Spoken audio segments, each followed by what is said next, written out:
Muy buenas tardes. Uno de los aspectos fundamentales para un emprendedor es saber dónde está parado. Y tendremos las mejores intenciones, las mejores ideas, la innovación más grande del mundo, pero tenemos que empezar una realidad. ¿Y cuál es la realidad? Dos realidades muy importantes desde el punto de vista empresarial y de emprendedores. Uno, el aspecto laboral. Mis relaciones con los demás, si yo tengo gente trabajando conmigo, o yo estoy en el aspecto de empleado trabajando con un patrón. Las relaciones laborales son esenciales, no las puedo minimizar ni hacer a un lado. Y segundo, si yo quiero ser emprendedor y tener resultados económicos positivos, definitivamente tengo que saber cómo me está yendo en cuanto no solo a la contabilidad, que eso lo manejan ustedes, sino también saber el aspecto que yo tengo que darle al gobierno, que se llaman impuestos. Y el aspecto fiscal es esencial para que yo pueda valorar mi actividad empresarial. Por consiguiente, hoy en la tarde tenemos estos dos aspectos plasmados en especialistas. No son cualquiera que les van a venir a hablar y a decirles, especialistas en los temas, de los cuales el licenciado Raúl Zapata es egresado de aquí del Tecnológico, y la verdad es que me siento muy orgulloso de él. Y el otro es el abogado Gabriel Ramallo, perdón, estoy pensando en otra persona. Gabriel Ramallo, que también es un gran amigo mío y de mucha experiencia en todas estas áreas. Por consiguiente, yo les dejo en muy buenas manos y además con un maestro de ustedes, Alfonso Pino, que va a hacer la presentación de cada uno de los panelistas. Gracias, Carlos. Bien, me voy a permitir presentarles a los panelistas. Voy a leer la síntesis curricular de ellos. El abogado Gabriel Ramallo realizó estudios superiores en la Facultad de Derecho de la Universidad de Yucatán, ahora autónoma, habiendo obtenido el título de abogado. Tiene 37 años de experiencia ejerciendo su profesión como escribiente en el Juzgado Tercero de lo Civil de Hacienda del Primer Departamento Judicial del Estado de Yucatán, en el Juzgado Segundo de Defensa Social del Primer Departamento Judicial del Estado de Yucatán, como secretario de Finanzas y Tesorería del Sindicato de Trabajadores del Servicio del Poder Judicial del Estado, como asesor junto a la delegación en el Estado del Instituto de Seguridad y Servicios Sociales para los Trabajadores del Estado. Fue presidente de la Junta Especial número 2 y 4 de la Local de Conciliación y Arbitraje del Estado, secretario del Comité Municipal Electoral del municipio de Mérida de 1987 a 1988, subdirector de Asuntos Jurídicos del Ayuntamiento de esta ciudad de Mérida, Yucatán. Estuvo en el despacho jurídico como abogado socio del licenciado Pedro Rivas Gutiérrez y actualmente director del despacho Ramallo y Asociados. Como verán, pues el licenciado Ramallo tiene algo de experiencia en esto de la ley laboral. Y también está con nosotros el licenciado en Administración de Empresas Raúl Zapata López, como ya nos comentó Carlos, egresado de este Instituto Tecnológico. Es licenciado en Administración de Empresas, egresado de este instituto. Trabajó para empresas como Banamex y Banorte durante 14 años en el área comercial y financiera. A partir del 2001 estuvo en el grupo Autosur, que es la concesionaria de Audi, Volkswagen y SEAT, aquí en el sureste, en el área financiera, y en ese tiempo funda una empresa propia de consultoría que se llama Working Capital, y pues empiezan a trabajar en la parte de la administración de personal y de nóminas, y a partir del año pasado está como socio director ya de tiempo completo en la firma de consultoría Working Capital. ¿Okay? Bien, y bueno, pues su servidor, egresado también de este instituto, con 30 años de experiencia en la iniciativa privada en empresas como Cemex, Gamesa, Diario de Yucatán, Grupo Industrial Secur, PepsiCo y por último Fletera Atlante. Desde el 95 soy catedrático aquí del instituto y dando algunas materias que ahí aparecen. Las últimas son transportación y distribución y taller de empresas familiares. Aquí traje algunos de mi porra, así que no creo que me vayan a chiflar. Porque además creo que tiene el examen mañana. Ah, hoy tenemos examen, ahí está. Mejor todavía. Correcto. Ok. Vamos a abordar este tema que para muchos de ustedes a lo mejor sea un poco tedioso y algo que así es casi como las matemáticas, ¿no? Aunque ya vimos que pueden ser divertidas. Pero como bien nos dijo Carlos, tanto la ley laboral, que pues ya tenía algunos años de estar vigente hasta que se modificó ahora, tiene cosas muy interesantes que para ustedes los emprendedores seguramente les va a servir, y sobre todo en el caso de la ley fiscal. ¿Okay? En la mecánica de la mesa panel, voy, tanto un servidor como el licenciado Zapata, vamos a hacer una pequeña introducción de cada uno de los temas, de la parte laboral un servidor, de la parte fiscal el licenciado Zapata. Posteriormente a esto se abrirá la mesa panel para preguntas y evasivas. O sea, ustedes preguntan y nosotros no les respondemos. Y la riqueza de la mesa panel está en eso. Cada uno de los especialistas pues, va a abordar el tema desde una arista diferente, desde un punto de vista diferente. ¿Okay? Desde el punto de vista legal, el abogado Ramallo; desde el punto de vista fiscal, el licenciado Zapata, y yo coordinaré esta parte de la mesa panel. ¿Estamos?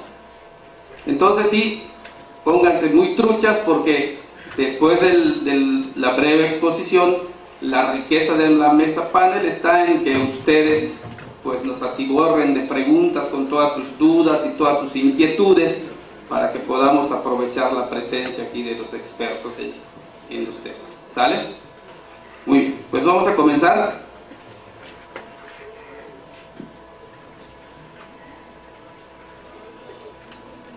Ya se perdió aquí está. Siempre me pasa lo mismo, lo dejo sentado en otro lado. Ok.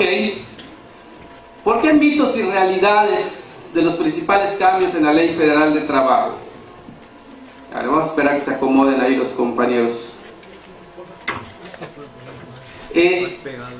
Quiero comentarles, apagamos los aires porque estaba bastante frío el ambiente, pero si en algún momento empezamos a sentir como que la temperatura sube, por favor avisen y se vuelve a prender cuando menos uno. Bueno, ¿por qué mitos y realidades? A raíz de los cambios que se hicieron a la Ley Federal de Trabajo, pues cada quien empezó desde antes empezaron a hacerse conjeturas, interpretaciones, y algunos de ellos se convirtieron casi en mitos. Entonces por eso abordamos el tema desde este punto de vista.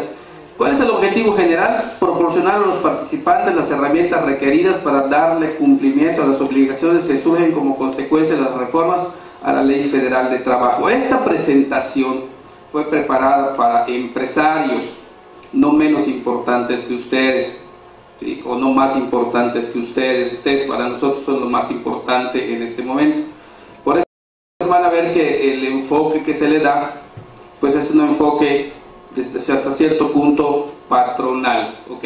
Porque fue preparado para empresarios y para gerentes de recursos humanos que tenían que aplicar ya esta reforma. Con fecha 30 de noviembre del 2012 entra en vigor una nueva Ley Federal del Trabajo en la cual se modificaron 243 artículos, se adicionaron 135 y se derogaron 41. Sin embargo, el alcance de la mesa panel es los siguientes temas. O sea, no nos vamos a meter a profundidad en ello, ¿verdad? Pero lo que vamos a tocar, sí lo vamos a tocar a profundidad, que son la equidad y la no discriminación, el régimen de subcontratación, la capacitación y la productividad y la seguridad y higiene en el trabajo. En esos temas vamos a ahondar. El artículo segundo nos dice, lo que está en color rojo es lo que se adicionó a la ley anterior, ¿okay? Lo que se adicionó al artículo segundo, que las normas de trabajo tienen a conseguir el equilibrio entre los factores de la producción. Lo que se adicionó dice, así como propiciar el trabajo digno o decente en todas las relaciones laborales. ¿Qué es trabajo digno o decente? Esto no lo decía la ley anterior, posteriormente nos va a ir definiendo. Se entiende por trabajo digno o decente aquel en el que se respeta plenamente la dignidad humana del trabajador. No existe discriminación por origen étnico, racial, por nacionalidad, por género, por edad, o sea, ya nos especifica por religión, por estado civil, y se tiene acceso a la seguridad social y se percibe un salario remunerador, se recibe capacitación continua para el incremento de la productividad con beneficios compartidos y se cuenta con condiciones óptimas de seguridad y higiene para prevenir riesgos de trabajo. Aquí en la nueva ley ya nos especifica, no puedes discriminar a nadie que vaya a pedirte un trabajo por cuestiones de raza, credo, cuestión de nacionalidad, preferencia de género, etc. Y nos dice que debemos de garantizar que se capacite, pero que además tenga condiciones seguras de trabajo. Dice, el trabajo digno o decente también incluye el respeto irrestricto a los derechos colectivos de los trabajadores. Aquí nos habla ya de la parte sindical, o sea, nos dice que el patrón deberá de respetar el derecho de asociación de los trabajadores. Y se tutela la igualdad sustantiva o de hecho de trabajadores y trabajadoras frente al patrón. Aquí hablamos de la equidad de género, ¿verdad? Tanto los trabajadores como las trabajadoras. ¿Qué les recuerda esto? A un viejito que ahora está promoviendo la marihuana, ¿no? Bueno. No, sí, de veras, no han oído. No. Pues Vicente Fox ahora se va a dedicar a vender marihuana y a comercializarla e industrializarla. Bueno, ok. A ver si le podemos ayudar. Algún emprendedor que se meta por ahí, por ese campo, ya que sea legal. La igualdad sustantiva, dice, la igualdad sustantiva es la que se logra eliminando la discriminación contra las mujeres que menoscaba o anula el reconocimiento, goce o ejercicio de sus derechos humanos y las libertades fundamentales en el ámbito laboral. Esto que se adiciona no quiere decir que necesariamente con anterioridad a la ley se hiciera esto, pero hoy se deja más claro para que los patrones tengan cuidado en este sentido, ¿no? Supone el acceso a las mismas oportunidades considerando las diferencias biológicas, sociales y culturales de mujeres y hombres. Aquí nos aclara y empieza a tomar relevancia algo que seguramente han visto ustedes en algunas de sus materias, que es contar con una descriptiva de puestos. Porque en la descriptiva de puestos pues tengo que describir las funciones de los trabajadores, qué hace. Y si voy a poner, si una mujer solicita un puesto donde tenga que cargar bultos de más de 50 kilos, ¿será que la pueda poner en ese trabajo? No, ¿verdad?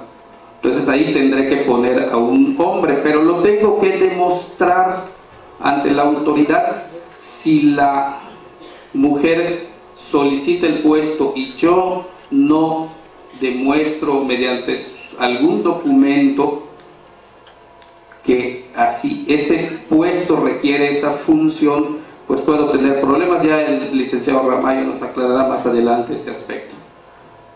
Luego, el artículo tercero Dice: el trabajo es un derecho y un deber social, no es artículo de comercio.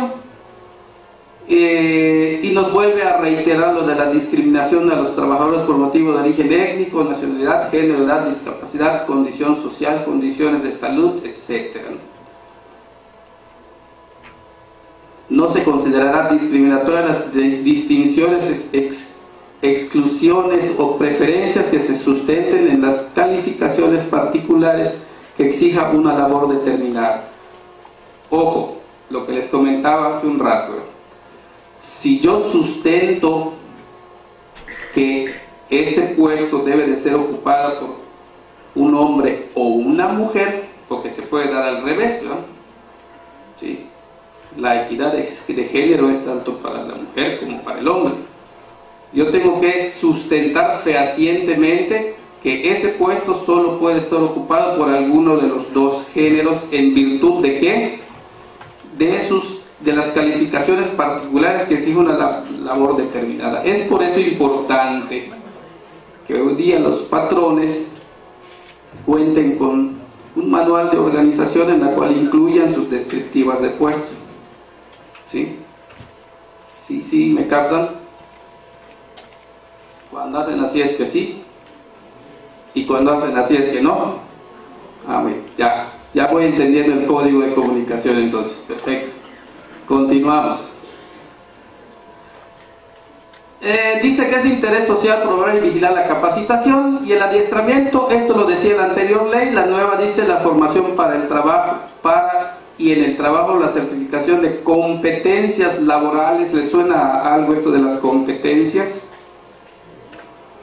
¿Cuál es el meollo de su proceso de enseñanza hoy?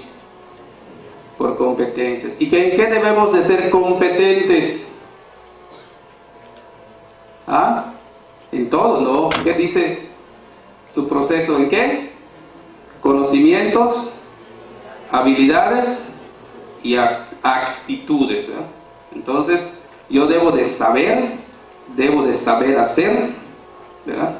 Que son las habilidades, y debo de querer hacer lo que sé hacer.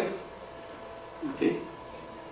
Entonces ya esto lo aclara la nueva ley, y así como los beneficios estas deben de generar tanto a los trabajadores como a los patrones. O sea, la capacitación nos debe de generar beneficios a ambas partes. El artículo 3º, para efectos de esta ley, se entiende por hostigamiento. Aquí nos define lo que es hostigamiento: el ejercicio del poder de una relación de subordinación real de la víctima frente al agresor en el ámbito laboral, que se expresa en conductas verbales, físicas o ambas. Y acoso sexual, una forma de violencia en la que, si bien no existe la subordinación, ojo, hay un ejercicio abusivo del poder que conlleva un estado de indefensión y de riesgo para la víctima, independientemente de que se realice en uno o varios eventos. Ya en la nueva ley nos habla de estas dos figuras, que las incluye para efectos de la relación laboral. Luego nos pasamos al régimen de subcontratación. Ya llevaron procesos estructurales, ¿sí? Seguro que no conmigo, ¿verdad? ¿Sí conmigo? Entonces mejor ni les pregunto, pero me voy a evidenciar aquí con mis colegas. ¿Sí oyeron hablar del outsourcing? ¿Qué es el outsourcing? ¿Alguien que me diga? A ver, ¿qué es? Contratación externa. ¿Qué? Externa. Ayuda externa, ¿para qué? Uno que lo diga. Para asesorías. Para que este externo haga lo que la empresa no sabe hacer bien, o para lo que no es la razón de ser de su negocio. Mi chichi lo decía mejor. Decía mi chichi: zapatero a tu zapato. ¿Verdad? Cada quien que se dedica a lo que es experto. Entonces, hasta antes de esta reforma, este régimen de subcontratación, que es entre otras cosas a lo que se dedica el despacho, que es el licenciado Raúl Zapata, después vamos a repartir tarjetas para los futuros emprendedores. Bien, pues bueno, ahora ya lo regula la ley, ya nos dice cómo debe de ser ese régimen de subcontratación. Hasta antes de esta ley no estaba regulado. ¿Sí? Dice, el trabajo en régimen de subcontratación es aquel que por medio del cual un patrón denominado contratista ejecuta obras o presta servicios con sus trabajadores bajo su dependencia a favor de un contratante, contratista, contratante. Esas son las figuras: persona física o moral, la cual fija las tareas del contratista y lo supervisa en el desarrollo de los servicios o la ejecución de las obras contratadas. Este tipo de trabajo deberá cumplir con las siguientes condiciones, y nos pone las condiciones. La ley nos dice, bueno, hasta antes de esta ley tú hacías un contrato entre ambas partes y no pasaba nada. Ahora hay que cumplir estas normas. No podrá abarcar la totalidad de las actividades. Esto que está en azul está así tal cual la ley, nada más que nuestros queridos diputados creo que estaban dormidos a las 2 de la mañana cuando aprobaron esta parte, y ahorita van a ver por qué.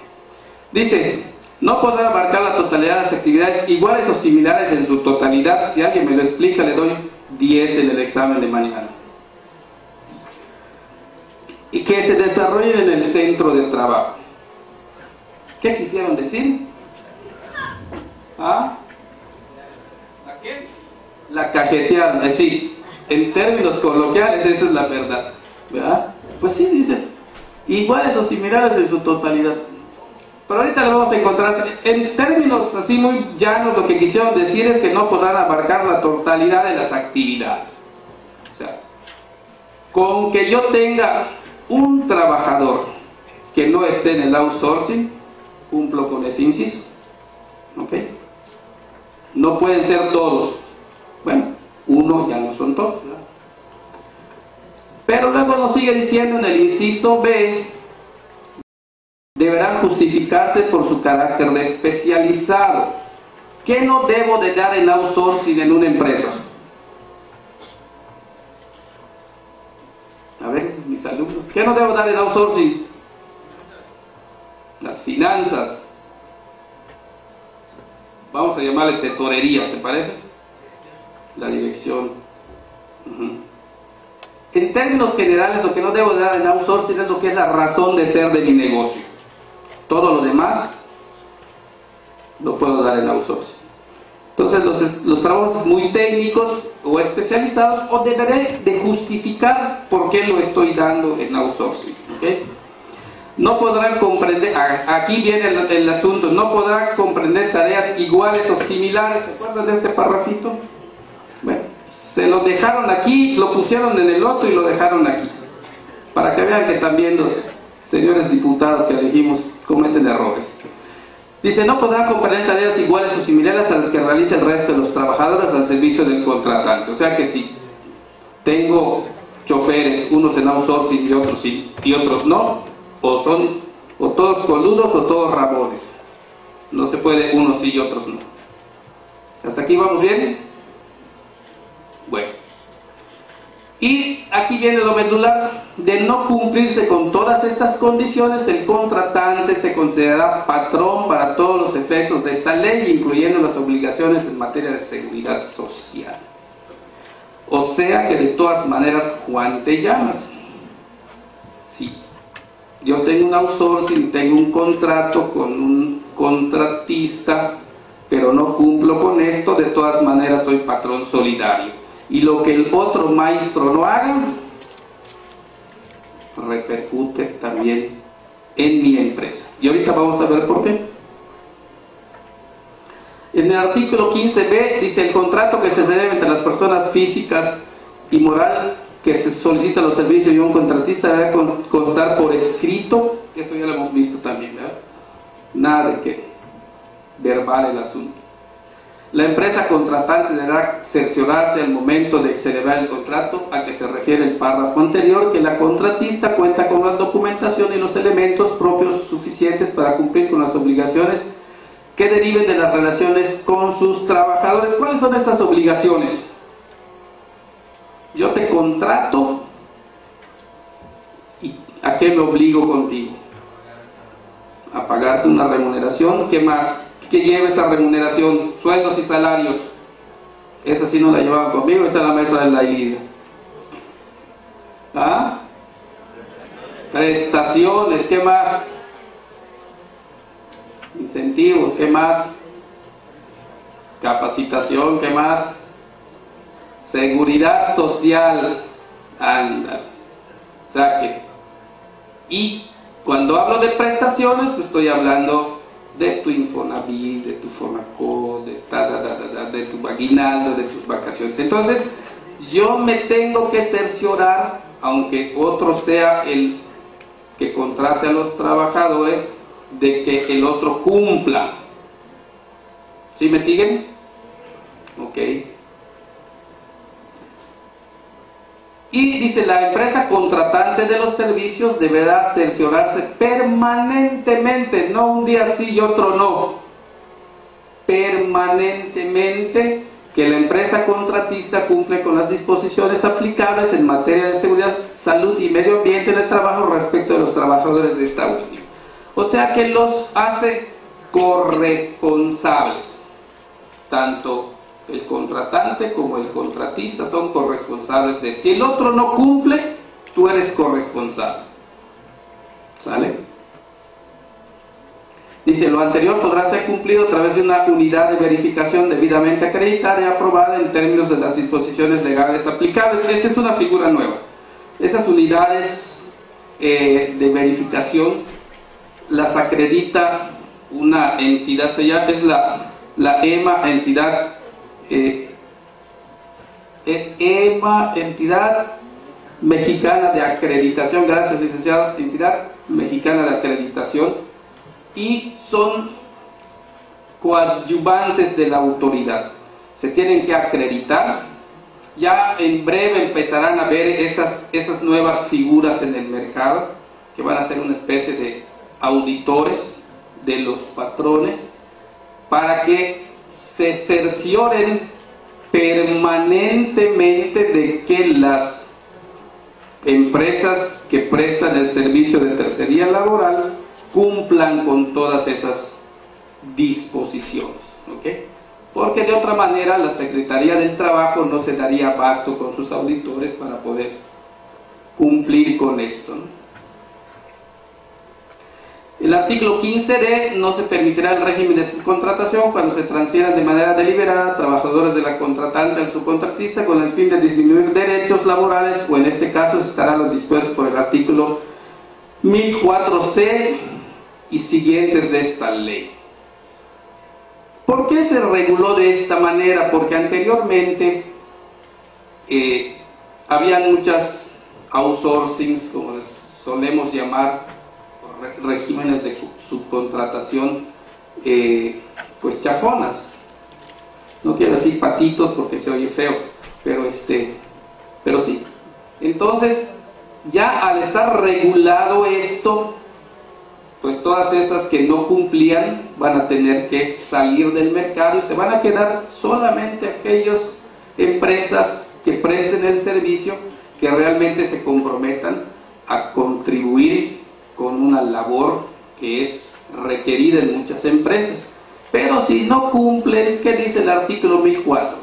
A quien utilice el régimen de subcontratación de personal en forma dolosa en términos del artículo 15D de esta ley, se impondrán multas por equivalente a 250 a 5,000 veces el salario mínimo general del Distrito Federal. Cálculo rápido, como 340 y tantos mil pesos, ¿no? Si llegamos a los 5,000, vamos a ver una parte de las sanciones. Bueno, otra parte que se cambia con esta ley, esta nueva ley, es el régimen de la relación de trabajo. Anteriormente existían dos métodos de contratación, o dos modos de contratación: por tiempo determinado y por tiempo indeterminado. Muy bien. Ahora nos dan la oportunidad de que podamos vamos a ver estos nada más porque hay otros, ¿no? Pero dice, sujeto a prueba o a capacitación inicial. Y hay estas otras dos modalidades. Yo puedo contratar a alguien a prueba o a capacitación inicial. ¿Y eso a quién le va a beneficiar? Correcto. Fundamentalmente a chavos como ustedes que ya están por egresar. ¿Y cuál es la dicotomía y el problema con el que se encuentran en la calle? Vas a buscar trabajo y ¿qué te piden? Experiencia. ¿Y qué es lo único que no tienes? Experiencia. Entonces, no consigo trabajo porque no tengo experiencia y no puedo tener experiencia porque nadie me da chamba. Entonces, ¿cómo? Es la neta, ¿verdad? Por eso a mí me dan risa a veces los anuncios. Bueno, iba a ser en el periódico, pero ahora en internet, en OMC. Solicito persona joven con experiencia. Que me digan dónde agarro ese marciano. ¿No? Joven y con experiencia. Pues como si se comprara en la botica, ¿no? Entonces estos dos regímenes de contratación les van a permitir a ustedes tener acceso a una empresa que diga, bueno, yo quiero contratar a un chavo que entre a un periodo de capacitación inicial en donde aquí lo que me va a demostrar es que después de un periodo de capacitación aprendió lo que le enseñé, ¿sí? Y en el otro, que es sujeto a prueba, en un periodo X, ahorita vamos a ver los tiempos, lo voy a contratar para que me demuestre que sabe hacer lo que me dice que sabe hacer. ¿Ya?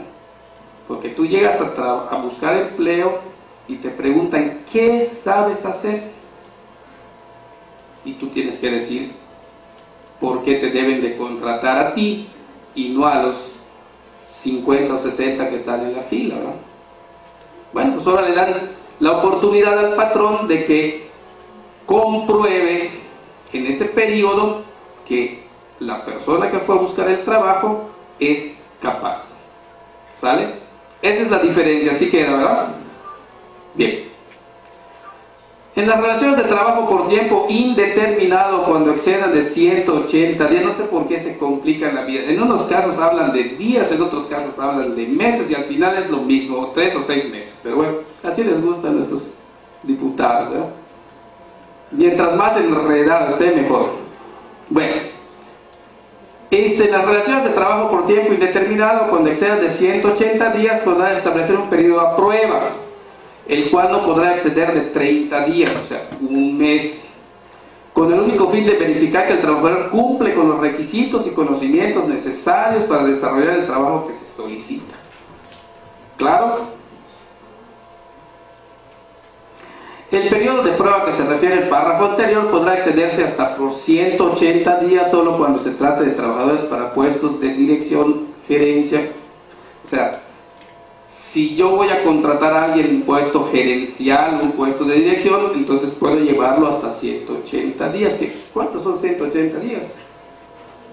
6 meses. No todos son 9 meses. ¿Qué estás pensando, Rashid? Bien.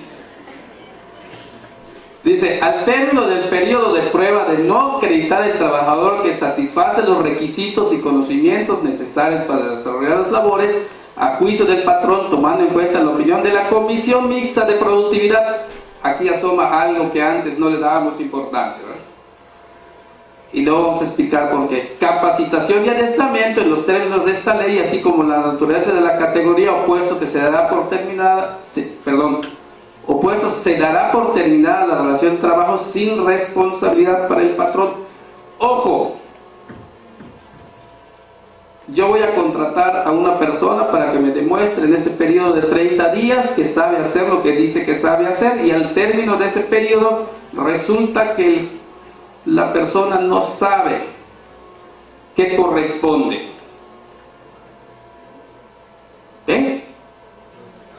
Saca pues lo tengo que separar, ¿verdad? Entonces, ¿qué nos dice la nueva ley? Para que tú lo puedas hacer sin que tengas que indemnizar, sin que seas responsable, vas a tener que demostrar que no sabe hacer lo que dijo que sabe hacer. Pero no porque yo diga que no sabe, ya la ley me va a decir que sí, ¿verdad? Tengo que contar con el aval de la Comisión Mixta de Productividad y Capacitación y otra vez con una descripción de puestos y con indicadores de desempeño. Porque si yo digo que no sabes nada más porque me late que no sabes, o porque creo que no sabes, o porque me dijo el supervisor que Juan te llamas, de todas maneras, si te separo te indemnizo, y si no te separo, pues ya eres el trabajador de planta. ¿Sí es así, abogado? Muy bien, aquí está mi sensei. Entonces, ojo, esos contratos sí los podemos utilizar, pero tienen que tener un respaldo. Así que más vale que vayan aprendiendo a hacer sus descriptivas de puestos, sus manuales de organización, ¿no? Y si no, que vuelvan a tomar la clase con el licenciado Pino, a ver si aprenden. Si no, de todas maneras, pues vas a tener que contratarlo. Luego nos dice el 39b, se entiende por relación de trabajo para capacitación inicial aquella por virtud de la cual un trabajador se obliga a prestar sus servicios subordinados bajo la dirección y mando del patrón con el fin de que adquiera los conocimientos y habilidades necesarias para la actividad con la que vaya a ser contratado, que es diferente al anterior. Y aquí es donde les decía, dice, la vigencia de la relación de trabajo que se refiere al párrafo anterior tendrá una duración máxima de 3 meses. Aquí ya no lo manejan en días, lo manejan en meses, pero es lo mismo. ¿Sí? Y o en su caso hasta 6 meses cuando se trata de trabajadores de puestos de dirección o gerenciales. Y al igual que el anterior, bueno, nos dice que en ambos casos, durante el tiempo de trabajo, disfrutar de todos los salarios, beneficios, prestaciones, o sea, no porque estés en entrenamiento o capacitación no vas a disfrutar de los beneficios de cualquier trabajador. Y lo mismo al término de la capacitación, de no acreditar bajo la opinión de la Comisión Mixta de Capacitación, Productividad y Adiestramiento, y con pruebas fehacientes puedo separar sin responsabilidad para el patrón.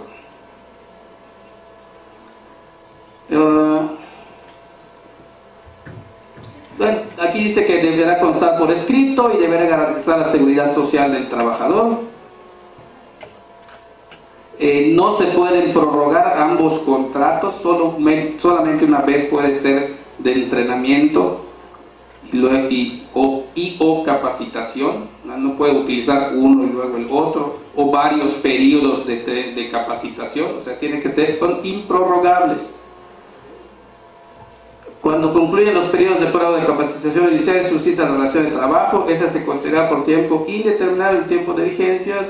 O sea, esto quiere decir que si no acredité, no separé, se considerará como indefinido.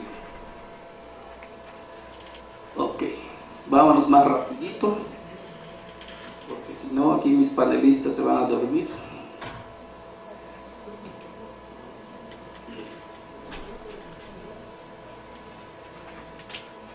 Aquí nos habla de los privilegios del salario, que no solo podrán descontarse en aquellos casos como de pensión alimenticia a favor de los acreedores.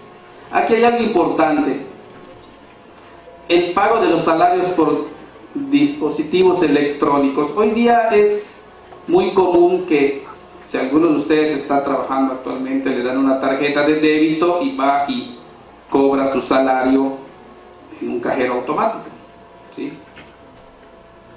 Aquí lo que nos dice la nueva ley es que el patrón deberá de contar con la aprobación expresa del trabajador. O sea que en la firma de todos los documentos del contrato y del reglamento y bla bla bla, deberá de ponerse un papelito en donde diga que yo, trabajador, estoy de acuerdo en que mi salario me sea pagado bajo los medios electrónicos y bla, bla, bla, bla, bla, bla. ¿Okay? Y firma el trabajador. Ok. Aquí la parte de obligaciones de los patrones, lo medular es que dice que deberá instalar y operar las fábricas, talleres, oficinas. Le agregaron locales, que son locales, los locales donde se pueden vender o comprar bienes o servicios. Y que todos estos deberán de respetar las normas oficiales mexicanas en materia de seguridad, salud y medio ambiente del trabajo. Para los que se quieran divertir, ahorita les voy a dar la liga donde pueden encontrar todas las normas oficiales mexicanas en ese sentido. Antes decía la ley, deberá de cumplir y respetar los reglamentos de la Secretaría del Trabajo y Previsión Social. Ahora ya nos habla de las normas oficiales mexicanas. Y aquí está la liga. Si no, es stps.gov.mx, centro marco normativo. Ahí están todas las normas mexicanas. Nos dice que deberá fijar visiblemente el reglamento interior y todas las normas oficiales mexicanas. Este es un rollo, porque imagínense, obligan al patrón a que tenga en un lugar visible todas las normas oficiales mexicanas, los reglamentos, las políticas, etcétera, etcétera, etcétera. Habrá que buscar la manera creativa de hacerlo, ¿verdad? Algunas empresas lo que hacen es imprimen todo y lo ponen ahí en una tril a la entrada de la empresa como si fuera la Biblia. Otros lo ponen por medios electrónicos, etcétera, etcétera. Pero ya, ojo, afiliar al centro de trabajo al Instituto del Fondo Nacional para el Consumo de los Trabajadores a efectos de que los trabajadores puedan ser sujetos de crédito para proporcionar. Estamos hablando de ahora Infonacot. Algunos patrones no afiliaban a los trabajadores por diversas razones, ¿no? Hoy ya es una obligación, y escuchaba yo que al 30 de noviembre tienen como plazo para hacer esto, si no pueden ser sancionados por la ley. Aquí nos habla de la capacitación. Lo fundamental es que ahora dice los patrones tienen la obligación de, anteriormente decía los trabajadores tienen derecho a, ¿ok? O sea que si cumplías o no, pues ahí te la podías llevar. Hoy no, ya es obligación del patrón proporcionar a todos los trabajadores y a estos a recibir la capacitación, el adiestramiento en su trabajo, que les permite elevar su nivel de vida, su competencia laboral y su productividad. Palabra nueva en la ley también, productividad. ¿Okay? Y ahí pueden ustedes ver todos los artículos del 153 de la A a la Z. ¿Ok? Y nos va a ir diciendo todo lo que nos pide la ley. Los cambios fundamentales aquí son que antes los programas se podían presentar hasta por 4 años, hoy se deben de presentar por 2. Otra situación que cambió fue que anteriormente obligaban al patrón a presentar esos planes y programas, y hoy te dice no los tienes que presentar. Mito, algunos piensan que porque no los tienes que presentar, pues ya no tengo que hacer nada. No, señor, no los tienes que presentar, pero cuando te los requiera la autoridad, los vas a tener que mostrar, ¿sí? Vamos a ver un poquito las responsabilidades y sanciones. Las cuantías de las sanciones ya pasaron. Se tipifican por el carácter de intencionalidad, la gravedad, los daños que hubieran producido, la capacidad económica, la reincidencia, y si reincides, pues la multa se duplica. Cuando en un solo acto u omisión se afecten a varios trabajadores, se impondrán sanciones por cada uno de los trabajadores afectados. Si con un solo acto o omisión se incurren diversas infracciones, se aplicarán sanciones que correspondan a cada una de las infracciones. Y nos dicen, en este rubro en términos generales las multas pasaron del rango de 15 a 315 veces del salario mínimo general de la zona geográfica al rango de 250 a 5,000 veces el salario mínimo general del Distrito Federal. O sea, las multas se fueron al cielo. Sabemos por fuentes fidedignas que en últimas fechas han multado a varios patrones por incumplimiento de diversas normas, y las multas andan en el rango de 340 a 360.000 pesos. Esto pudiera llevar a la quiebra a varias empresas. Entonces, esta nueva ley tiene muchas partes que protegen la relación y la equidad de la relación laboral, pero si no se cumplen, pues ya vienen las sanciones. Esto anteriormente, toda esta parte de las sanciones no estaba en la ley. No quiere decir que no se sancionaran, pero hoy ya está en la ley, y con mayor rigor y fortaleza las autoridades van a ir aplicando esta reglamentación. ¿Okay? Bien, con esto terminamos la parte de laboral, pasamos a la parte fiscal. ¿Sí? Les dejo con el licenciado Raúl Zapata.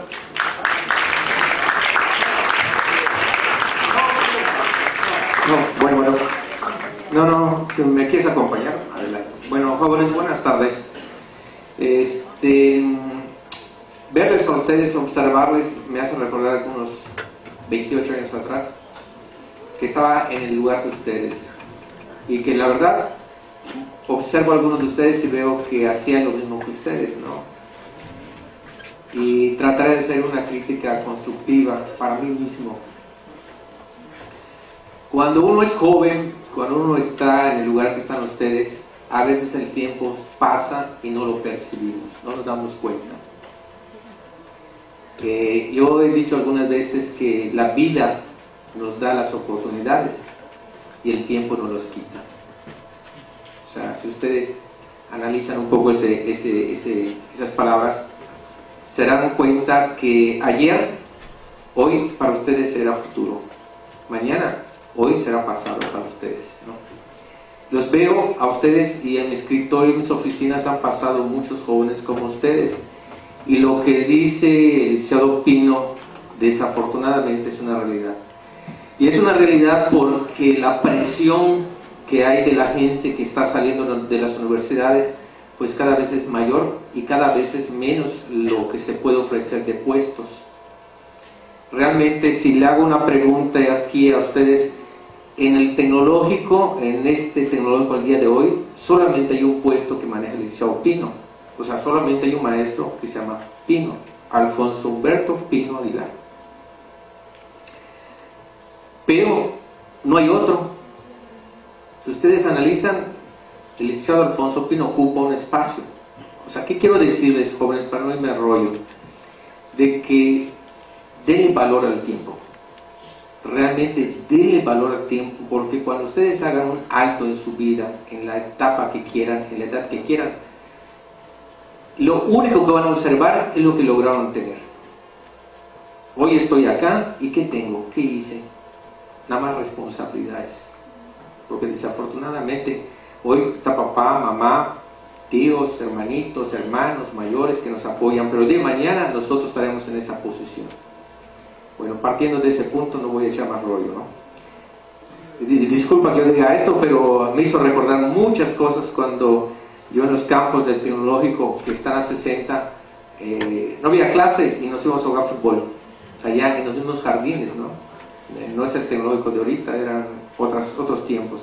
Y al observarles a ustedes me acordé de muchas cosas, muchas travesuras, muchas locuras que hacíamos compañeros, y que en ese tiempo todo se perdona, todo se permite, pero cuando llegan a una mayoría y tienen que afrontar una responsabilidad, las jovencitas de acá con los bebés y los jóvenes de acá con los bebés, en ese momento va a ser durísimo.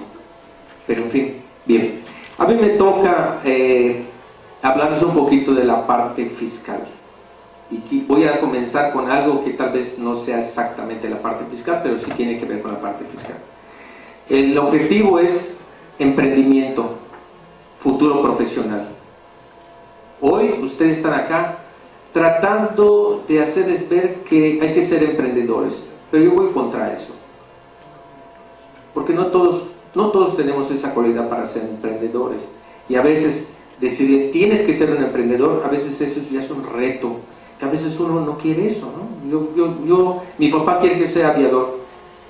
Bueno, pero a mí no me gusta, pues voy a ser abogado. Bueno, voy a tener mi licencia de aviador y después voy a ser abogado.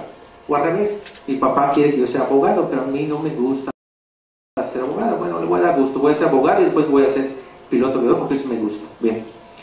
Cuando nosotros nacemos jóvenes, desde que nacemos hasta la mayoría de edad, solamente hay una ley que nos afecta. La ley de la familia. Porque realmente no tenemos ninguna obligación, no tenemos ningún compromiso con nadie. Pero a partir que entramos a la etapa productiva, bueno, no solamente el Código Civil nos da las normas por las cuales nos comportamos, sino ya viene la otra parte. Todo mexicano tiene que contribuir con algo al gasto del país. Vamos a llevarlo de esta manera, ¿no? O sea, cuando uno nace, realmente no tenemos ninguna obligación realmente más que con nosotros. Pero a partir de que nosotros hacemos algo, decidimos hacer algo, después de haber terminado la carrera, o antes de la carrera, o como digo a veces, carrera trunca, pues empezamos a tener una actividad económica, ¿de acuerdo? Y entonces empezamos a adquirir otro tipo de responsabilidades. Bien. Casi creo que todos acá, no sé qué grado, en qué semestre estén, pero vamos a hablar de un término: el legislativo, el ejecutivo y el judicial. ¿De acuerdo? El ejecutivo, el legislativo y el judicial. En un país, como en una casa, tiene que haber un ingreso para cubrir un gasto. ¿De acuerdo? Entonces, los habitantes de esa familia, los participantes, los integrantes de esa familia, tienen que contribuir con algo. Bien. Entonces, partiendo de ese punto, en el mes de octubre, el legislativo recibió de parte del ejecutivo una iniciativa que le llama el paquete económico. Voy a aclarar paquete económico para no irnos enredando. O sea, voy a tratar de ser muy breve, pero vamos a llegar a algún fin. El paquete económico es más que otra cosa que un ingreso que quiero tener, un gasto que tengo que ejecutar, y en la parte de abajo se llama deuda pública. Si yo, como ejecutivo, ¿saben quién es el ejecutivo, verdad? Perfecto. Si yo, como ejecutivo responsable de este país, me doy cuenta que con los ingresos que voy a tener no me es suficiente para cubrir el gasto que como país tengo que ejecutar, ¿de acuerdo? Hay un faltante de dinero. Y viene la tercera parte, que se llama deuda pública. Entonces, el paquete económico que nos presentó el Ejecutivo al Legislativo, que nos representan, le estaba pidiendo ciertas cosas. Necesito un ingreso para cubrir este gasto, pero estoy consciente que ese ingreso no me va a dar para cubrir este gasto. Entonces le digo al legislativo: autorízame que yo me endeude más, autorízame a que yo de mi tarjeta de crédito como país compre cosas y yo tengo una deuda mayor. Lógico es que los representantes legislativos dicen: oye, no puede ser, ¿no? O sea, si tú quieres gastar más de lo que producimos, pues me estás pidiendo que te autorice a endeudar. ¿Y quién va a pagar esa deuda? Bueno, pues no sabemos. ¿Verdad? Hasta ahí más o menos estamos yendo, pues voy a entrar al tema.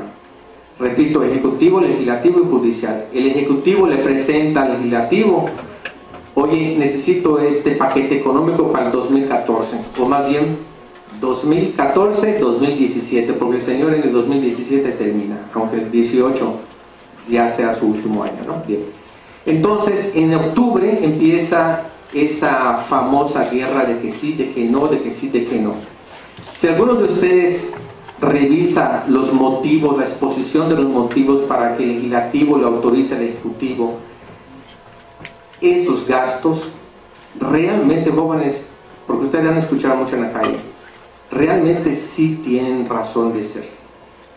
O sea, lo que dijo el ejecutivo para justificar lo que está pasando ahorita, realmente es correcto, aunque digan pues muchos que no es correcto lo que hizo. Lo que sucede es que el fondo es bueno. Quiero gastar más para darle un nivel de vida mejor a mis ciudadanos, a mis mexicanos. Lo malo fue la forma. El fondo es correcto. La exposición de motivos que presentó el Ejecutivo para que el Legislativo le autorice su nueva reforma fiscal o su ley de impuestos sobre la renta es correcta. Desafortunadamente la forma es la incorrecta. ¿Y el por qué? Ahí comenzamos. Bien. Cuando uno de ustedes decida hacer alguna actividad, lo va a hacer por una necesidad económica, porque va a decir, bueno, yo ya terminé de estudiar, ¿qué voy a hacer? Porque con ese ¿qué voy a hacer? Empieza su vida de ustedes, realmente productiva. ¿Cómo lo voy a hacer? Pues no lo sé, no tengo experiencia. ¿Cuándo lo voy a hacer? Mucho menos. ¿De acuerdo? Bien. Entonces, cuando ustedes tienen una actividad, tienen dos caminos que seguir. O son subordinados y reciben órdenes, o dan órdenes. Y ahí va a comenzar su actividad económica. O recibo órdenes o doy órdenes. No hay otro camino, ¿verdad? Una cosa es asalariado, la subordinación a un segundo, a un primero, y la otra es hacer algo para generar una riqueza para mí mismo. Entonces yo empezaré a contratar personal. Pero realmente no existe otra alternativa. O soy subordinado, recibo instrucciones, o doy las instrucciones. ¿Qué quieren hacer cada uno de ustedes? No lo sé. Pero en su momento cada uno de ustedes va a decidir. Bien. En el momento que ustedes deciden hacer algo de esos dos caminos, en cualquiera de los dos caminos van a tener que tributar. ¿Y tributar qué es? Tendrán ustedes que entregarle al Ejecutivo parte del recurso que con su esfuerzo ustedes van a generar, que se llama impuesto sobre la renta. ¿De acuerdo? Ya sea, repito, como asalariado, que tengan un patrón, o como patrones o como profesiones independientes. Bien. En el mes de octubre, el Legislativo autorizó, todavía no se ha publicado en el Diario Oficial de la Federación, desconozco si ya fue en este momento, pero a partir del 1 de enero las leyes cambian.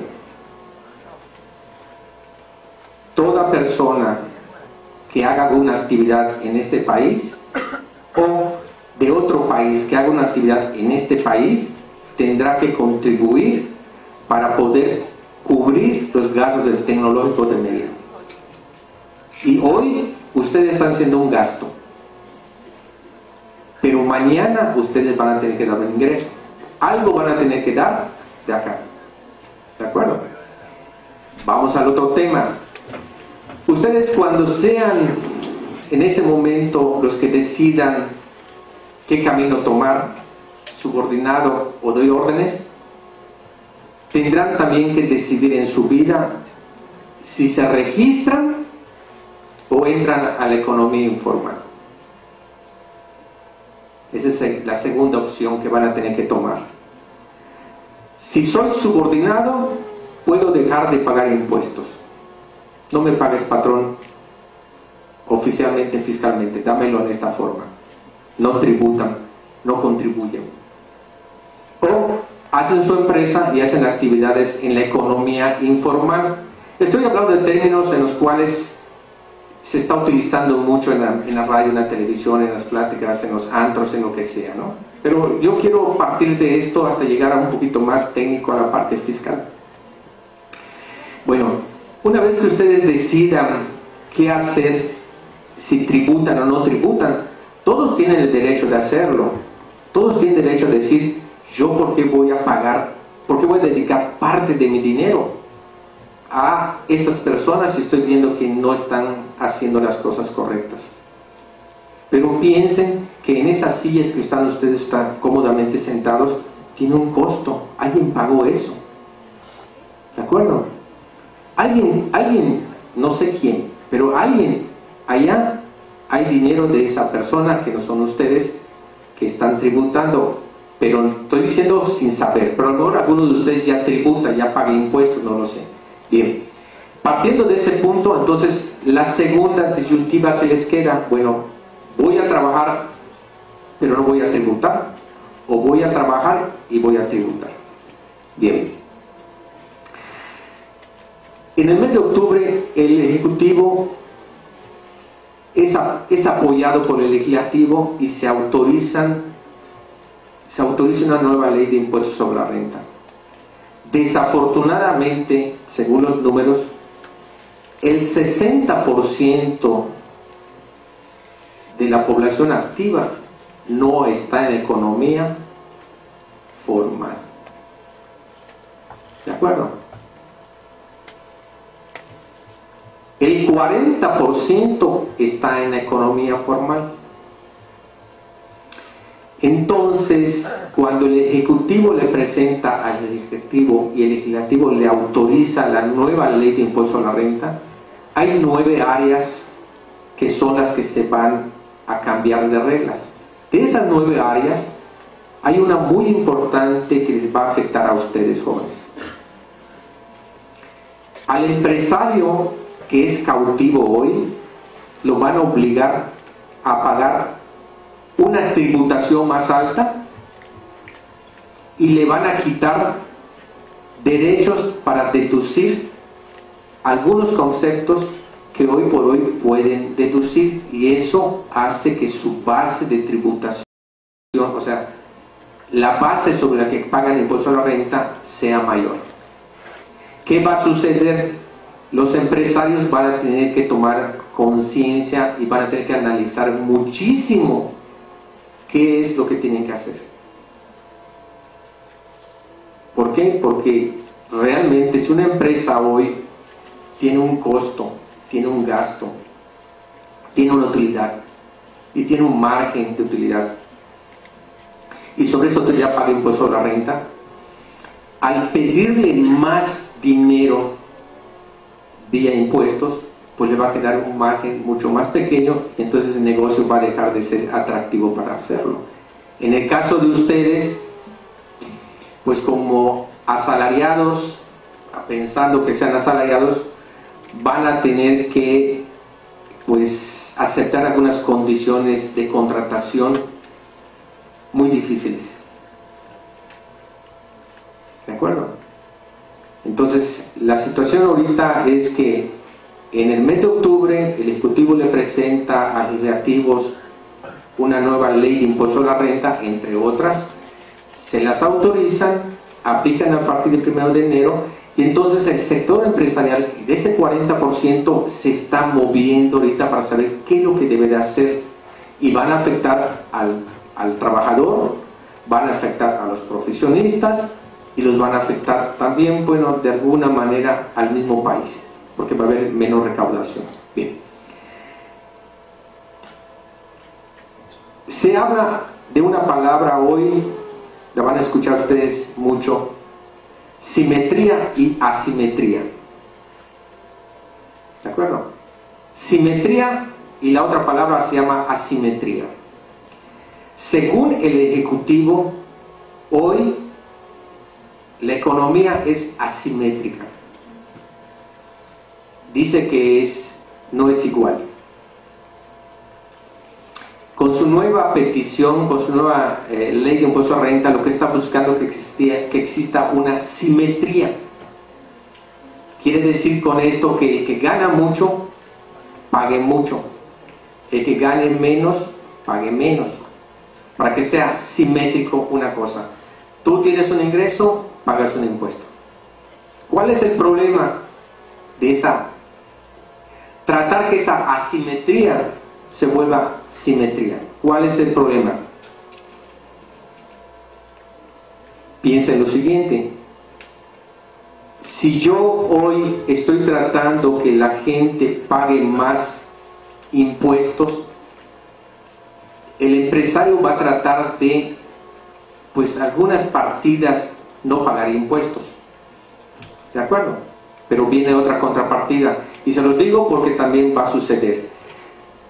El gobierno va a poder hacer uso de sus facultades para decir, si la señorita gana 100 pesos y me está declarando que gana 100 pesos, pero sus gastos por su coche, su casa, sus viajes, su ropa, su comida es de 200 pesos de gasto, está habiendo una asimetría. Y entonces yo la voy a poder juzgar y le voy a pedir que me pague impuestos sobre esos 100 pesos que no me declaró, con todo y sus recargos y actualizaciones, etcétera, etcétera. Entonces, esta nueva ley de impuestos sobre la renta que aplica a partir de enero de 2014 tiene un buen fondo, pero la forma en la que tal vez no estamos acostumbrados a que nos traten de esa manera, ¿no?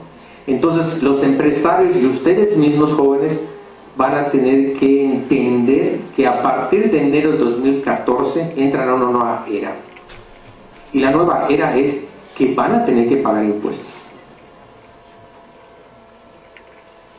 Y la verdad es que tributar es difícil en nuestro país y a veces es muy injusta, pero hay que tributar.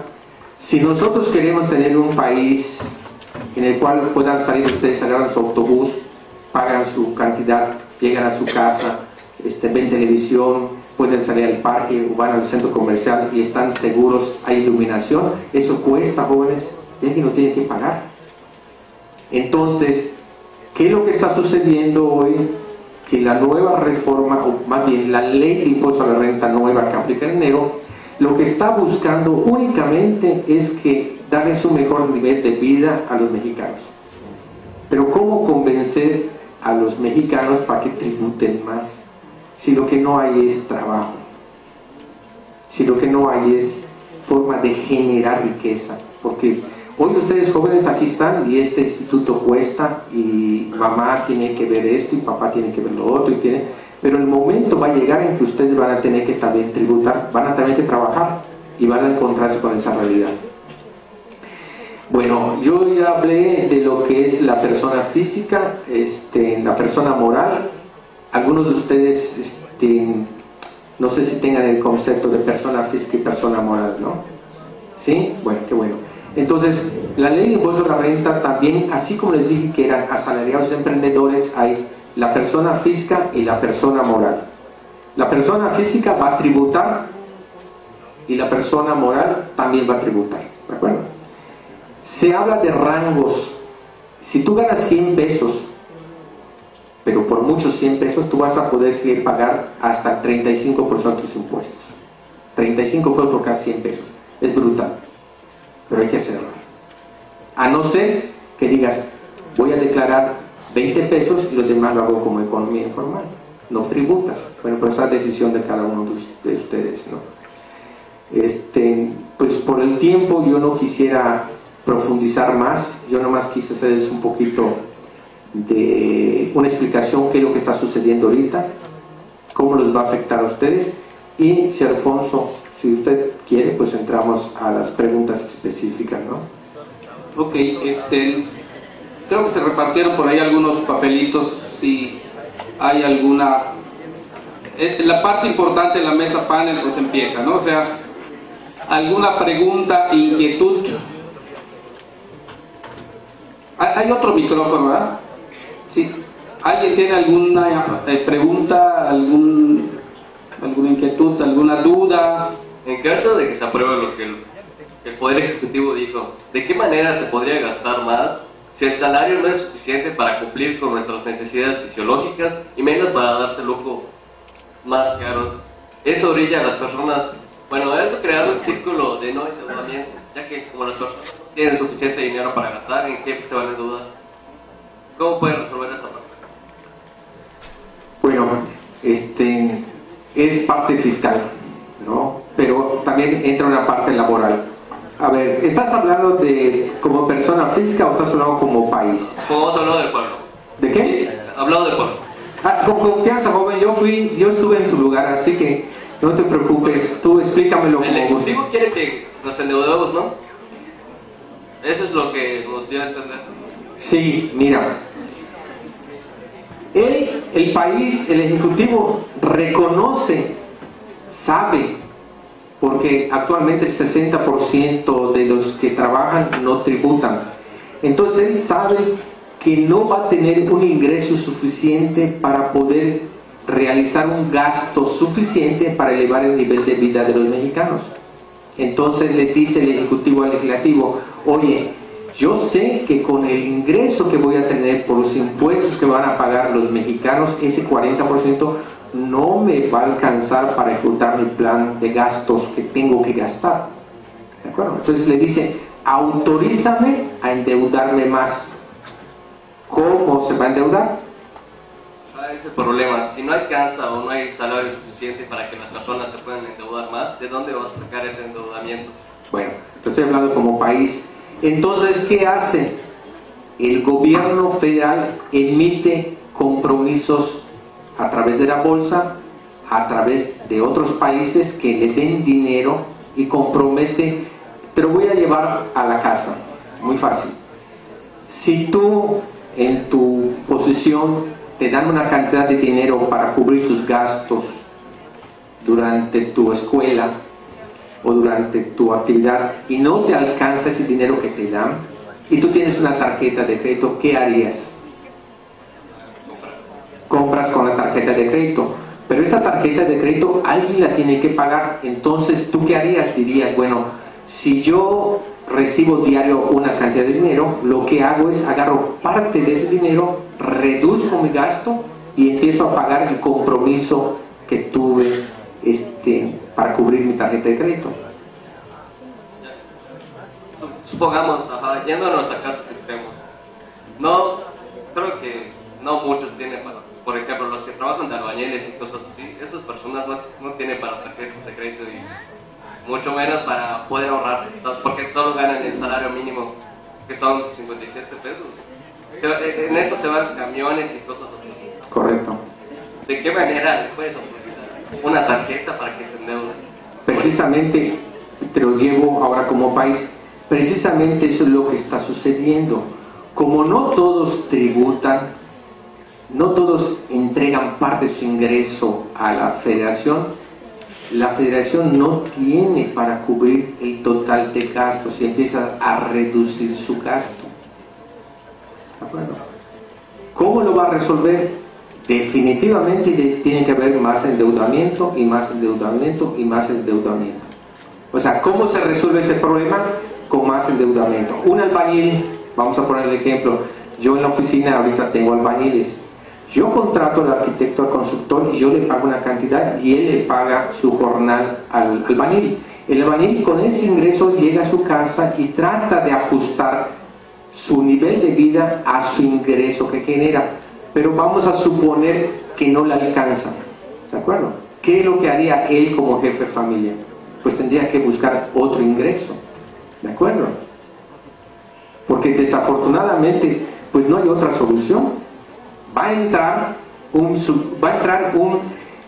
pago de sin empleo, va a entrar una pensión universal, van a entrar una serie de actividades que el gobierno federal va a darle a los mexicanos para aquellos que no tienen un nivel de vida justo para cubrir sus necesidades. Pero eso no es resolver el problema, porque alguien va a tener que darle dinero para hacer eso. No sé si quedó más o menos contestada la pregunta. Aquí me pasaron algunas preguntas que voy a leer. Dice: en el radio escuché que los que ganan menos de 60,000 pesos con la nueva ley fiscal no pagarán impuestos. ¿Es esto real? Definitivamente no, jóvenes. Por eso partí de esto. No hay que escuchar rumores urbanos. Realmente, por eso dije, todo mexicano o toda gente que viva en México, aunque sea extranjero y haga alguna actividad económica acá, tiene que pagar impuestos. Si no lo hace, está en economía informal, y esa economía informal no paga impuestos. Es pues el que vende bolis, el que vende refrescos, las cocinas informales en la casa, la señora que se ayuda con el pago de panuchos, el taller, el mecánico que no tiene un negocio y no paga impuestos. Pero no estoy justificando eso, no lo estoy justificando, pero es necesario. ¿De acuerdo? No existe eso. Todo mexicano que esté dado de alta en Hacienda, que ustedes van a tener que estar dado de alta, aunque no quieran, a partir de ahora, con su clave única de registro funcional, van a poder generar su registro precausante. Se le van a decir, ya tienes 25 años y no he visto tu declaración, a ver, tributa, ¿no? ¿Cuánto ganaste? ¿Cuánto pagaste? Oye, no gano nada. Oye, ¿y cómo puedes pagar ropa, coche, gasolina? Entonces, págame sobre eso, ¿no? Ok, aquí también tengo otra pregunta que me pasaron. Dice, ¿cómo puedo dar cumplimiento de manera práctica a los artículos 2 y 3 en referencia a la discriminación y equidad de género? Esa que va para el licenciado Ramallo. Yo creo que querían escuchar mi voz. Gracias. Bueno, hay una cosa muy importante que les quisiera transmitir antes de dar respuesta a esta pregunta. Miren, las carreras de licenciado en Administración de Empresas y de licenciado en Derecho son muy afines. Quiero que en el avance de su carrera y posteriormente su profesión lo tengan muy en cuenta. Son tres carreras que estamos muy afines, vamos a agarrar de la mano en la cuestión empresarial, en la cuestión de administrar empresas. Contadores, LAES y abogados. De alguna manera estamos muy ligados en la administración de las empresas. Ustedes porque son los directrices en cómo darle forma a llevar las actividades económicas. El contador en cuidar las cuestiones financieras y el pago de impuestos, y el abogado cuidar y vigilar que las actividades de ustedes nos sirvan a los abogados en la defensa de los intereses legales. Entonces sí es muy importante que le pongan atención a la Ley Federal del Trabajo, que le pongan mucha importancia, que le den la importancia que tiene todo esto que les explicó el maestro Pino. Lo van a necesitar, ustedes en su profesión le van a dar mucha aplicación y es muy interesante toda esta cuestión. Nos hemos encontrado en las asesorías que damos a veces en conjunto, aquí con los compañeros, que muchas empresas son hasta flojas, por así decirlo, en tener estos cuidados, ¿verdad?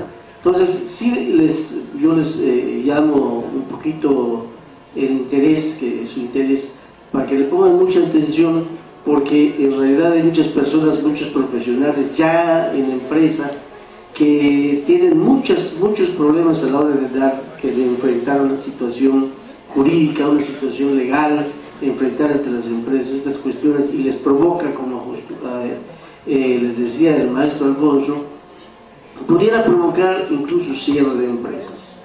Entonces, bueno, retomando el tema, me estaban preguntando cómo vamos a dar cumplimiento a las sobre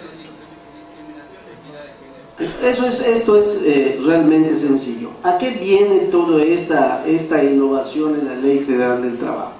¿Qué innovación?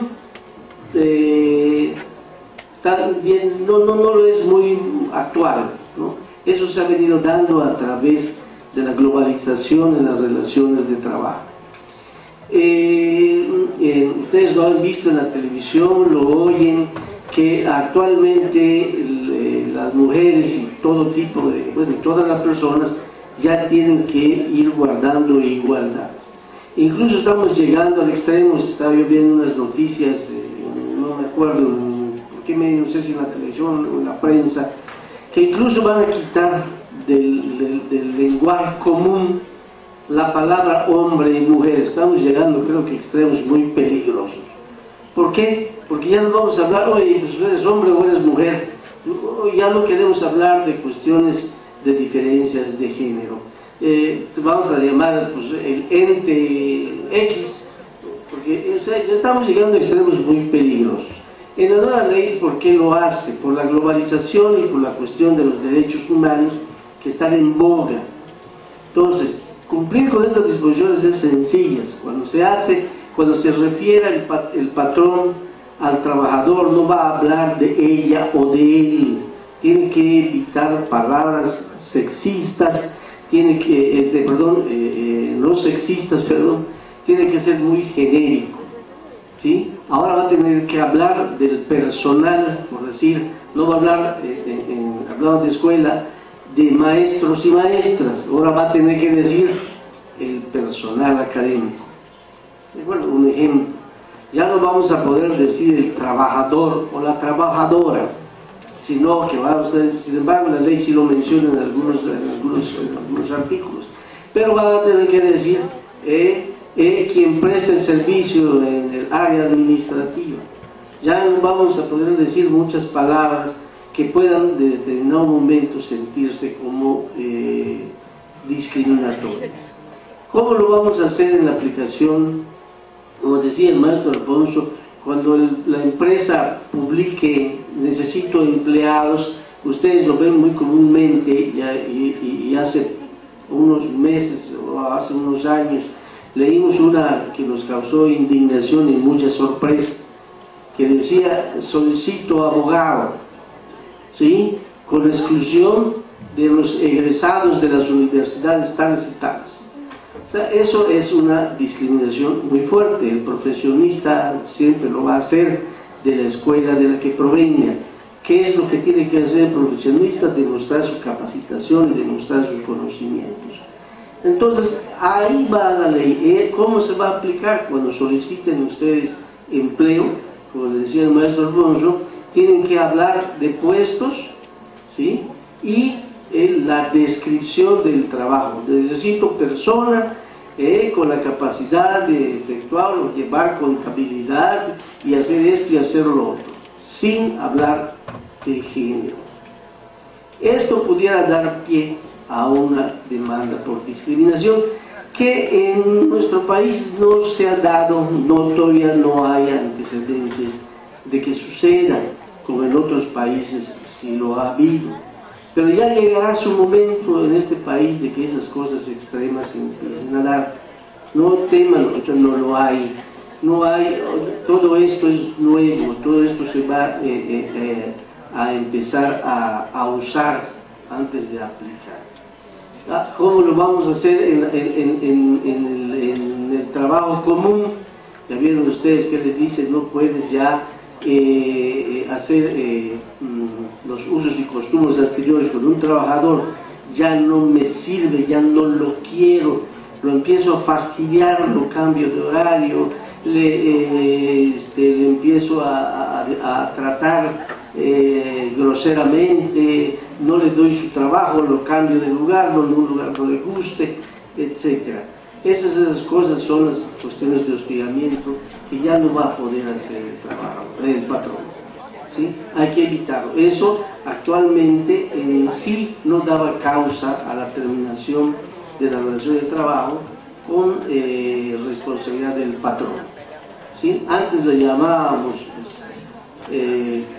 faltas de probidad, que es un sentido muy genérico, muy abstracto, de decir falta de probidad es todo aquello que no es probo, ¿sí? Que no es correcto, y eso es una cuestión muy abstracta. Entonces, definirla de esas maneras, la ley ha sido actualmente ya es un poco más concreta, ya es más directa, ¿no?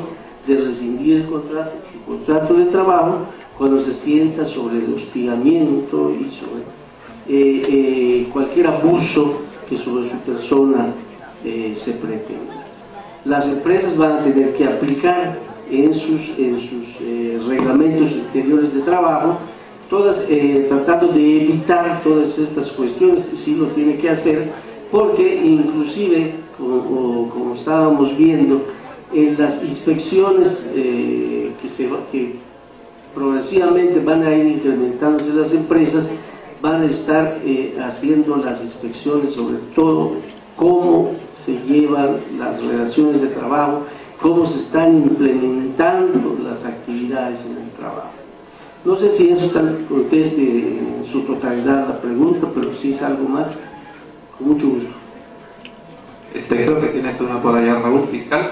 La voy a leer para tratar de dar respuesta, ¿no? Dice, si la economía informal llega a un 60%, ¿qué otra manera de incitar la formalidad planea la reforma para este 60%?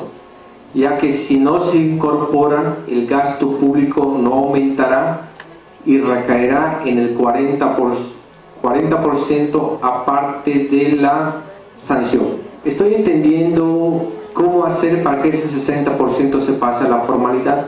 Dentro de la reforma, dentro de la nueva ley de impuesto a la renta, el Ejecutivo está invitando a ese 60% a integrarse a la formalidad, ofreciéndole lo siguiente. Creo que ustedes ya escucharon en la radio algunos comerciales. Te doy 10 años para que tú migres poco a poco a la formalidad. Te invito, yo Ejecutivo, te invito a ti informal a que te vuelvas formal. En el primer año no pagas impuestos, en el segundo año pagas el 10% y así sucesivamente hasta llegar que en el año 10 se supone que ya estás al 100% tributando en el esquema general.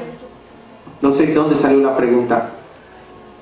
No sé si más o menos le quedó clara, ¿no? Hay un programa específico en el cual el Ejecutivo está incentivando a ese 60% a que se vuelva formal, ofreciéndole que el primer año no paga impuestos. Lo van a escuchar ustedes en la radio.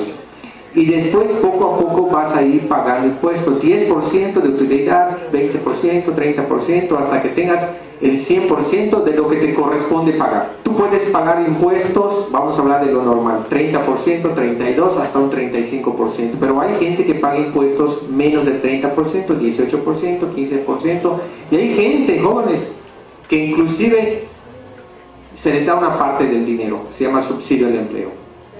¿De acuerdo? Entonces, no es malo irse a la formalidad, pero cuando lo piensen hacer, jóvenes, hagan sus números. Es importante que hagan sus números, porque una vez que hagan su ingreso al SAT, ya tienen etiqueta y cada año van a tener que tributar. Cada año van a tener que declarar, a no ser que sean asalariados, ¿eh? El asalariado no declara, el patrón está obligado a declarar. ¿Sí, don Alfonso? ¿Quedó contestada la pregunta por allá? Gracias. Sí, buenas noches. Actualmente yo conozco mucha gente que trabaja, tiene ingresos, como dicen, informales. Para esas personas, en realidad necesitamos para nosotros integrarnos al SAT, o sea, pagar impuestos es una desventaja. Tengo amigos contadores que te dicen, no te metas en tonterías, está de chance todavía. ¿Por qué? Porque esto es un compromiso que ya estás haciendo. Usted nos dice que hay ventajas. ¿Cuáles son? No son no estoy preguntando cuáles son las facilidades que nos están dando para ingresar. ¿Cuáles son los beneficios que tenemos nosotros para ingresar? Porque nos agarramos un compromiso, pero ¿cuáles son los beneficios que tenemos nosotros al ingresar ahora sí que a proporcionar parte de nuestros ingresos, ¿no? Como comerciantes? Correcto. Voy a contestar lentamente para tratar de no decir cosas que vayan en contra de nadie. Mira, hace un momento comentaba de que en el paquete que el Ejecutivo le presentó al Legislativo hay letras pequeñas, y esas letras pequeñas es lo siguiente: el Legislativo le autorizó al Ejecutivo de poder comprobar, va a comprobar tu gasto. O sea, si tú estás en la economía informal ahorita, en este momento no hay una ventaja real para que tú seas informal. Inclusive jóvenes, esta nueva ley de impuestos sobre la renta lo que está motivando, por la presión, lo dije, por la forma en que se está presentando, es que muchos migren a la economía informal porque no hay ninguna ventaja. Incentivo no hay. Pero ¿qué va a suceder? Que tú vas a estar viviendo con esa zozobra de que ya sé que la Federación, la Secretaría de Hacienda, va a poder demostrarme que tengo un ingreso a través de mi gasto. No sé si me estoy explicando, ¿no? No solamente va a decir cuánto ganaste, sino va a decir cuánto gastaste. Y si tú gastaste, quiere decir que tuviste ingresos, ¿de acuerdo? Y si tuviste ingresos, pues no me declaraste. Y si no me declaraste, omitiste impuestos. Y si omitiste impuestos, te voy a sancionar. O sea, más que motivación, es un mensaje subliminal para que te diga, si no me declaras, no pasa nada. Pero si yo te compruebo que tienes un coche, que viajas cada año, que tienes Sky, que tienes esto, que tienes esto, hago una simulación de cuánto ingreso, cuánto gasto representa, y ese gasto, es ingreso. Y si es ingreso, te estoy localizando en el registro, no tienes RFC, te visito y te digo, oye, ¿cómo le haces? ¿No? Entonces, hoy por hoy, por eso dije, desde el principio traté de ser muy consciente, ¿no? El ejecutivo va a poder en dos formas, por tu ingreso o por tu gasto. De allá entra el sistema financiero mexicano. O sea, toda cantidad que tú deposites en tu cuenta te va a decir, oye, ¿y este dinero? Claro, también les digo, jóvenes, que la Secretaría, el Ejecutivo no tiene la capacidad en este momento para poder revisar ese 60%. Definitivamente tampoco se trata de exagerar las cosas, pero que uno solo haga conciencia. No sé si te quedó contestada la pregunta. Más que motivación, ahí por otro lado te van a... Buenas noches. Mi pregunta es, lo que pasa es que yo tengo ambas empresas, ¿no? De la manera informal y la formal. Pero en cuestión de la formal, los beneficios, pues obviamente sabemos que si estás en la informal no puedes captar recursos en cuestiones con fondos a fondo perdido, digamos el gobierno del estado o el gobierno federal da subsidios para esas empresas. Del lado quisiera saber que actualmente sé que ya quitaron a los pequeños contribuyentes, no sé qué beneficio o qué sustitución hay para los pequeños contribuyentes, porque pues el siguiente año pretendía abrir otra empresa en la cual me iba a meter en esa área, ¿no? Pequeño contribuyente, pero sé que ya no va a existir.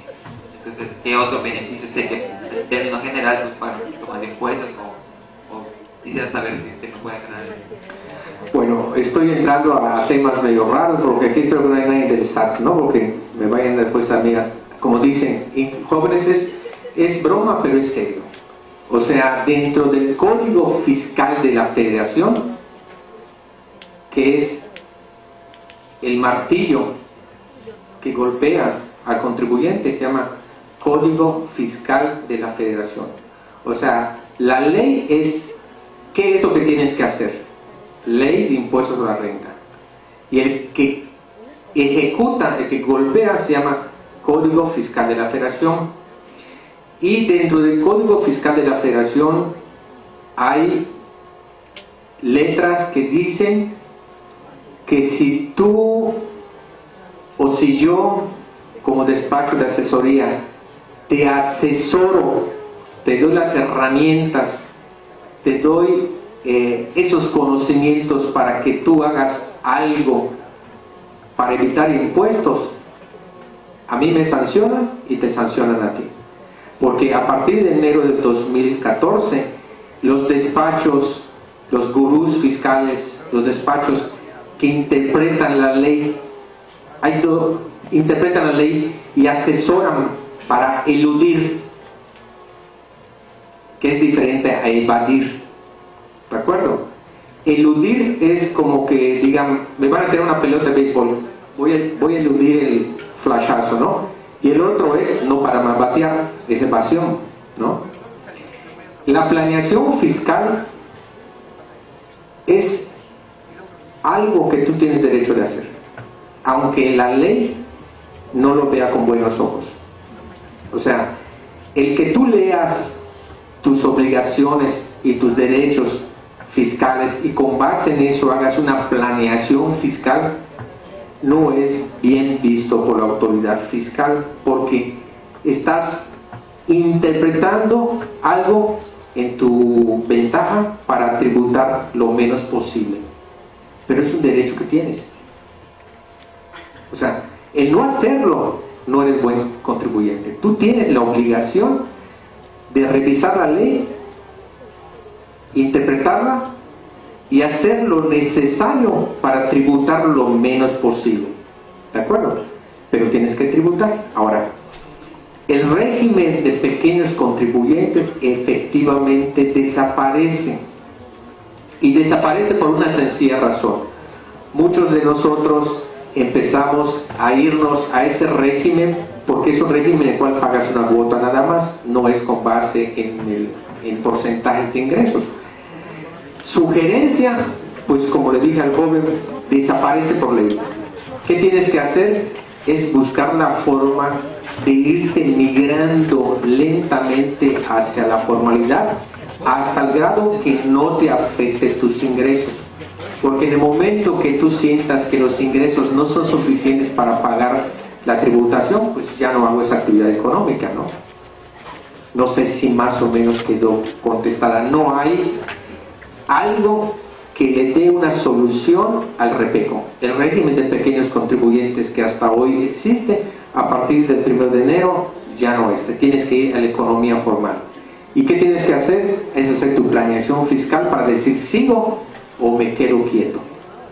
Porque tampoco te puedo decir que continúes tributando general si el negocio no tiene para un despacho, para un contador, para formas fiscales, para sistemas, para facturas electrónicas. O sea, hay un gasto mayor a tu ingreso, pues hay que buscar otra opción, ¿no? Sin decir la economía informal. Hay una última pregunta que ya tiene Gabriel ahí y concluimos si no hay alguna otra inquietud. Bueno, alguien pregunta por aquí si los de nuevo ingreso al trabajo por capacitación y adiestramiento tienen derecho a ganarse un salario. ¿Quién sabe por qué preguntan eso? Así es, efectivamente, todo el que presta un servicio tiene que recibir una remuneración o tiene que recibir una contraprestación. Tanto en el contrato de trabajo para capacitación inicial, ¿sí? Sí es un contrato de trabajo y debe de cubrirse o debe de cumplirse con todas las formalidades de la ley.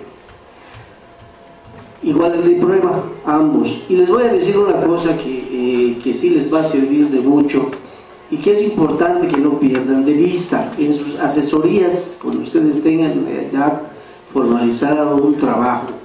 Les va a servir de mucho tener en cuenta que hay una regla general en los contratos de trabajo. Todos los contratos de trabajo por naturaleza son por tiempo indeterminado. Todos los contratos por naturaleza propia son por tiempo indeterminado. Pero toda regla tiene sus excepciones. Y el contrato para capacitación y adiestramiento, el contrato a prueba, el contrato por temporada, el contrato por tiempo determinado, el contrato por obra, son las excepciones en la regla.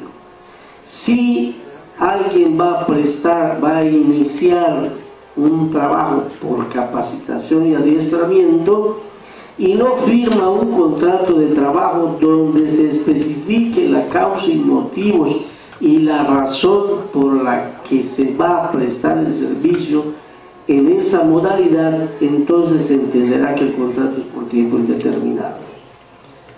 Si queda claro, la naturaleza del contrato de la relación de trabajo es siempre indeterminado. Estas son excepciones que no estaban, algunas no estaban muy clarificadas en la ley del trabajo, por eso se fueron especificando.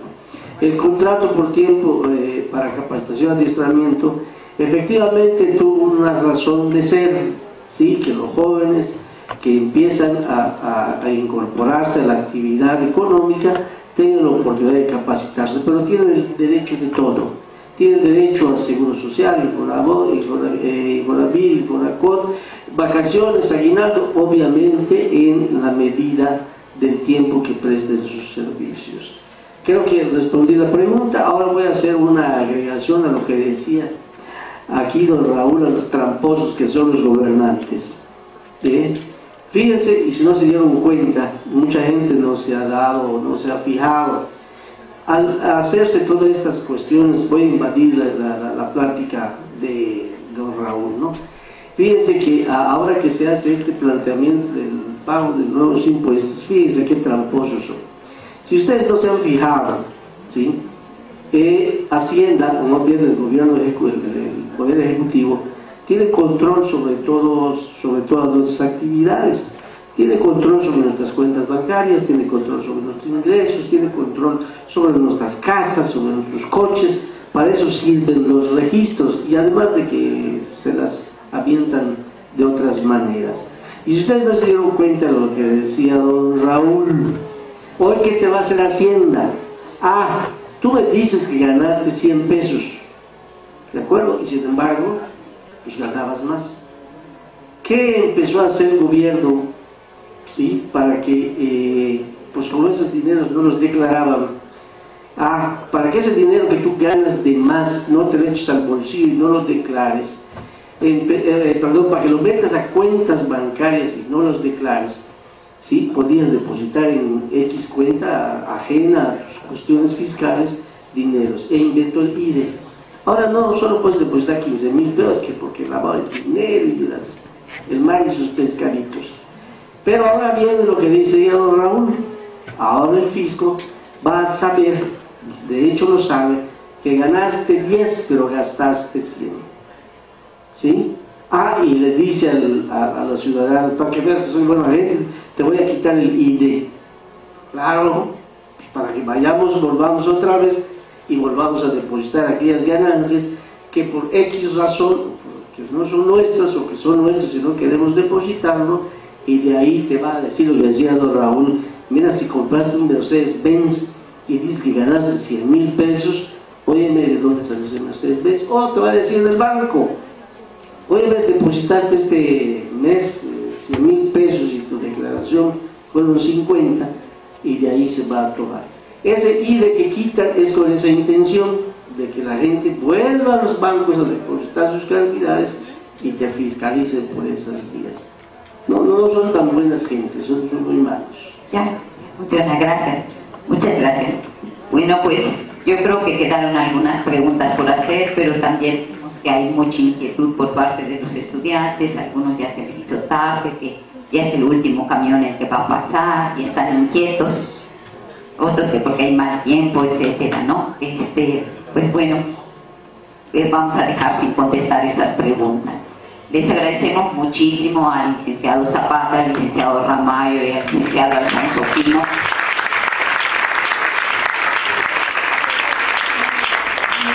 por sus pláticas, por sus conocimientos, y queremos entregarles un reconocimiento a nombre del Tecnológico al licenciado Gabriel Ramallo Duarte, al licenciado Raúl Zapata López